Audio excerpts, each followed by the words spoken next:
नगर में सबसे ज्यादा महत्वपूर्ण विषय व्यवहार कुशलता का है। दैनिक जीवन में विविध प्रकार के लोगों से मिलना होता है। इन सभी के व्यक्तित्व भिन्न भिन्न होते हैं। सभी का साथ निभाना, संबंधों के सूत्र जोड़े रखना काफी मुश्किल काम होता है। इनमें से यदि कुछ लोग टेढ़े स्वभाव के हों तो फिर अपनी जिंदगी एक कठिन परीक्षा बन जाती है। ऐसे में न केवल खुशहाली पर बल्कि हमारी सफलता पर भी ग्रहण लग जाता है। टेढ़े लोगों के साथ मुलाकात संबंध जीवन की राह में विकट अवरोध बन जाते हैं। इन अवरोधों को दूर किए बगैर आगे बढ़ना तो दूर, सामान्य जीवन क्रम को चलाना भी कठिन हो जाता है। प्रायः होता यही है कि ऐसे जटिल कठिन लोगों की वास्तविकता पहली कुछ मुलाकातों में पता ही नहीं चल पाती, और जब पता चलती है तब तक संबंधों की डोर काफी उलझ चुकी होती है। ऐसे में इनसे कैसे निपटें और जीवन की राह में कैसे आगे बढ़ें, इन्हीं सभी सवालों के जवाब के लिए, सवालों की पड़ताल के लिए, उनकी खोज के लिए शिक्षायन के आज के अंक के साथ स्वीकार कीजिए डॉक्टर गिरीश त्रिपाठी का यथोचित अभिवादन। मित्रों, खुशहाल जीवन, प्रसन्नता से भरा जीवन जीने के लिए जो बात सबसे अहम है वो है हमारे अपने व्यक्तित्व का सक्षम होना। और हमारा व्यक्तित्व कैसे सक्षम हो, सक्षम है या नहीं है, इसकी पहचान करना, यह अपने आप में एक जटिल प्रश्न होता है। विशेषज्ञों का जो मत है, जो उनकी अब तक की स्टडी है, उसके अनुसार हमारे व्यक्तित्व के सक्षम होने की पहचान 13 तत्वों से होती है। इन तत्वों को हम सद्गुण या विशेषताओं के रूप में भी अनुभव कर सकते हैं। संक्षेप में हम इन 13 तत्वों का जिक्र करते हैं। इनमें से व्यक्तित्व को सक्षम बनाने वाला जो पहला तत्व है वो है ज्ञान। ज्ञान का मतलब रटे हुए विचार नहीं, अनुभव की व्यापकता है। जानने, पहचानने, परखने की क्षमता का नाम ही तो ज्ञान है। इससे हम अपने स्वयं को और सामने के व्यक्ति या घटनाक्रम को सही ढंग से समझकर उचित निर्णय कर पाने में सक्षम हो पाते हैं। और जो दूसरा तत्व है वो है प्रेम। वास्तव में प्रेम हमें संवेदनाओं के आदान प्रदान की क्षमता प्रदान करता है। इससे संबंधों की सुदृढ़ता, संबंधों का ताना बाना बुनने में मदद मिलती है। तीसरा तत्व है परिश्रम। इसके द्वारा हम स्वावलंबी और आत्मविश्वासी हो पाते हैं। परिश्रम करने वालों को दूसरे पर निर्भर नहीं रहना पड़ता। यह परिश्रम की सबसे खास बात है। और चौथा तत्व है सेहत, स्वास्थ्य। जो स्वस्थ रहना जानते हैं वो जीवन की खुशियों तक आसानी से पहुंच पाते हैं, ये सच है। यानी कि जीवन के घात प्रतिघात सहने की क्षमता में सेहत महत्वपूर्ण स्थान रखती है। मित्रों, पांचवा तत्व है सहयोग। सहयोग का जब जिक्र आता है तो बड़ी सरलता से हम इस बात को कह सकते हैं कि सहयोग लेना तो सभी जानते हैं, लेकिन वास्तविक कुशलता तो सहयोग देने में है। अपरिचित स्थान पर भी उनके लिए अपनों की कमी नहीं रहती। सहयोग देने वाले आसानी से परायों को अपना बना लेते हैं। इसलिए सहयोग का व्यक्तित्व के विकास में, व्यक्तित्व को सक्षम बनाने की राह में महत्वपूर्ण योगदान होता है। इसी क्रम में छठा तत्व है दृढ़ता। वैचारिक स्तर पर व भावनात्मक स्तर पर दृढ़ता व्यक्तित्व व चरित्र को सुदृढ़ बनाती है। जिनमें दृढ़ता का यह तत्व विद्यमान होता है वह दीर्घ काल तक संघर्ष करने में सक्षम होते हैं। मित्रों, सातवां तत्व है चिंतन। चिंतन, यदि चिंतन सही और सकारात्मक साथ ही साथ समग्र हो तो फिर विपरीत परिस्थितियां भी अनुकूल परिणाम देने वाली बन ही जाती है। आठवें तत्व के रूप में दान व करुणा का स्थान है। दुखी जनों के प्रति संवेदनशील होने से करुणा का भाव जागता है। यही दान के लिए प्रेरित करता है। इसे अपनाने से गहन शांति का अनुभव होता है और शांति हमें सही निर्णय लेने के लिए एक उपयुक्त माध्यम होती है। नौवां तत्व है मान सम्मान। यह देने पर अनायास मिलता है और मांगने पर अनायास दूर चला जाता है। इसी क्रम में 10वां तत्व है, वह है सादगी। सादगी, इसे जो जान लेता है और सीख जाता है, उसका ऐश्वर्य कभी कम नहीं पड़ता। अब मैं आपसे एक 11वें तत्व की बात करता हूं, जिसे हम सदुपयोग कहते हैं। सदुपयोग ही वह तत्व है जिसकी कुशलता से न केवल परिस्थितियां बल्कि लोग अनुकूल बन जाते हैं। 12वां तत्व है चिंता मुक्ति।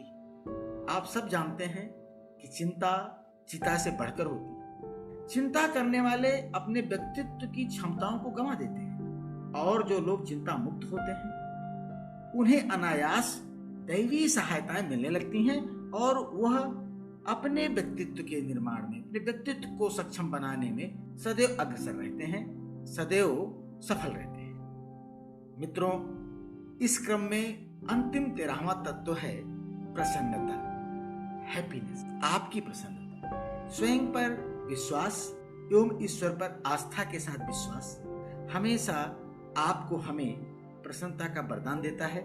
जो प्रसन्न रह पाते हैं वह प्रसन्नता को बांट भी सकते हैं, दूसरों को भी प्रसन्न रख पाते हैं और प्रसन्नता को वितरित भी कर पाते हैं। जिनके व्यक्तित्व में ये सभी 13 तत्व जितनी अधिकता व सघनता में होते हैं, वह उतनी ही आसानी से सभी तरह की परिस्थितियां एवं सभी तरह के व्यक्तियों के साथ अपना सामंजस्य बैठा लेते हैं और अपने संबंधों को निभा भी पाते हैं। मित्रों, कई बार ऐसे लोगों से सामना हो जाता है जो प्रकृति से तानाशाह, चिड़चिड़े, आक्रामक और बिना किसी वजह से नुकसान करने वाले होते हैं। ऐसे लोगों से सामना होने की परिस्थिति में बड़े ठंडे मन से 3 बिंदुओं पर विचार करना चाहिए। पहली बात कि क्या मैं स्थिति को बदल सकता हूँ, यानी इस परिस्थिति को बदल सकता हूँ। दूसरी बात, अगर नहीं कर सकता हूँ तो इसे ऐसे चलने दूं। और जो तीसरी बात है, ऐसे व्यक्ति से मुझे दूर रहना चाहिए, ऐसी परिस्थिति से मुझे हट जाना चाहिए। इन 3 बातों को हमेशा ठंडे मन से सोचना चाहिए, इस पर विचार करना चाहिए। इन तीनों में सबसे पहले क्रमांक 1 पर विचार करना चाहिए। ऐसा नहीं है कि टेढ़े लोग बदले नहीं जा सकते, लेकिन इनसे जुड़े सच्चाई यह भी है कि इनमें बदलाव की चाहत कम होती है। इनसे बातचीत क्रम में हमें यह समझने की कोशिश करनी चाहिए कि हमारा उनसे कितना जुड़ाव है। क्या हमारे प्रति उनमें कोई सम्मान या लगाव है? क्या उनमें सचमुच बदलने की गुंजाइश है? इन सवालों का जवाब यदि पॉजिटिव हो, सकारात्मक हो और हमारे मन में उनके लिए डर ना हो, तो फिर उनमें बदलाव के लिए आगे बढ़ा जा सकता है। इसके लिए कदम बढ़ाते समय यह जरूर जान लेना चाहिए कि ऐसे लोग किसी को खुश करने के लिए नहीं बदलते। ये बात बहुत ध्यान रखने वाली बात है। इसलिए इनके बदलाव के लिए प्रयत्न करते समय हम में क्षोभ, आक्रोश या ऊब नहीं आनी चाहिए। अब इन जटिल व्यक्तियों के लिए दूसरे बिंदु, यानी इसी को चलने दिया जाए, पर विचार करना है। कठिन व्यक्तियों को नहीं बदल पाने की स्थिति में पहला विकल्प यही है कि जैसा चल रहा है वैसा चलने दिया जाए। इसमें भी पीठ पीछे इनकी शिकायत करने से कोई फायदा नहीं है। अपना आपा खोने से बात बिगड़ेगी। बदला लेने की कल्पनाएं करते रहना भी निरर्थक है। इसमें अच्छा यही है कि उस परिस्थिति में जो सबसे कारगर है उसे किया जाए। अपना दिमाग ठंडा रखने की कोशिश करें। उनके इमोशनल ड्रामे या भावनात्मक तमाशे के बीच अपनी गरिमा का ध्यान रखें। इसमें समझा यह भी जाए कि उनकी इस जटिलता का कारण उनके मन की असुरक्षा है। वो जो कुछ भी ऐसा टेढ़ा मेढ़ा व्यवहार करते हैं, कहीं ना कहीं उनके मन में स्वयं की असुरक्षा की भावना होती है। ये बात ध्यान रहना चाहिए। इसीलिए उनके बारे में अधिक सोचकर अपनी नींद खराब करने का कोई फायदा नहीं। इसी के साथ उचित यह भी है कि उनकी अच्छी बातों को सच्चे दिल से स्वीकार किया जाए, ताकि उनमें बदलने का बीजारोपण, अंकुरण हो सके।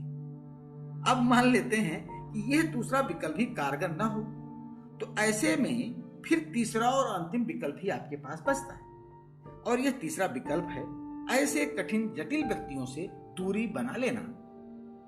योग के जनक महर्षि पतंजलि इसी विकल्प को उपेक्षा नाम देते हैं, एवॉइड करना। अगर इन जटिल कठिन व्यक्तियों के संपर्क में रहकर हम स्वयं अस्वस्थ होने लगे बीमार होने लगे, हमारा अपना व्यवहार असहज और असामान्य होने लगे, तो फिर हमें इनसे दूरी बना लेनी चाहिए। यही विकल्प सर्वश्रेष्ठ होता है। जीवन में हमेशा तर्क से काम नहीं चलता, भावनाएं भी अहम हैं। ये समझदारी है कि हम एक सीमा तक मीठे के साथ कड़वे को लेकर चलें, लेकिन कड़वे से इतने संसर्ग की आवश्यकता नहीं है कि हम स्वयं ही कड़वे बनने लग जाएं, हमारा ही स्तर खराब हो जाए, हमारा ही व्यक्तित्व प्रभावित होने लगे, हमारी सोच ही सकारात्मक की बजाय नकारात्मक होने लग जाए। तो ऐसी परिस्थिति में हम तालमेल बिठाने की कोशिश करें, ये तो ठीक है, पर स्वयं को विध्वंस करने की कीमत पर यह करना कहां तक उचित होगा। अगर हम ये समझ चुके हैं कि सामने जो कठिन और जटिल व्यक्ति है उसे बदलना असंभव है, यदि हमारे सारे विश्लेषण एवं आकलन यही निर्णय दे रहे हैं, तो फिर हमें उनसे क्रमिक दूरी बनाना आरंभ कर देना चाहिए। यहाँ एक शब्द का प्रयोग कर रहा हूं, क्रमिक दूरी। यह शब्द क्रमिक दूरी बहुत मायने रखता है। अचानक से आप दूरी मत बढ़ाएं, धीरे धीरे दूरी बढ़ाते चले जाएं। अगर इसमें दो टूक बोलना पड़े तो भी ठीक है। ऐसा करने पर अच्छा तो नहीं लगता, पर जीवन की खुशहाली की डगर पर आगे बढ़ने के लिए ऐसा करना ठीक ही है। कई बार कठिन व्यक्तियों से मिलने वाली कठिनाइयों के कारण लोग खुद को समय के पहले समाप्त करने लगते हैं, पूछने लगते हैं कि मृत्यु के बाद जीवन है या नहीं। उनसे यह कहना है मेरा कि हम अपने आप से यह पूछें कि हम मृत्यु से पहले जीवित हैं या नहीं, और मृत्यु से पहले जीवन की सभी जटिलताओं को दूर कर भरपूर जीवन का आनंद उठाएंगे कि नहीं उठाएंगे, उठाना चाहिए कि नहीं उठाना चाहिए। और यदि उठाना चाहिए तो हम उन परिस्थितियों में उन नकारात्मक व्यक्तियों के साथ क्यों लिपटे पड़े हैं। हमें उनसे क्रमिक दूरी बनाना ही श्रेयस्कर है और जीवन को खुशहाल बनाने के लिए आवश्यक है। आज बस इतना ही। शिक्षाएं के आगामी अंक के साथ हम फिर हाजिर होंगे। तब तक के लिए आप सब अपना ध्यान रखें, खुश रहें, मस्त रहें। इसी शुभकामनाओं के साथ अपने मित्र डॉक्टर कृष्ण त्रिपाठी को अनुमति दीजिए। नमस्कार।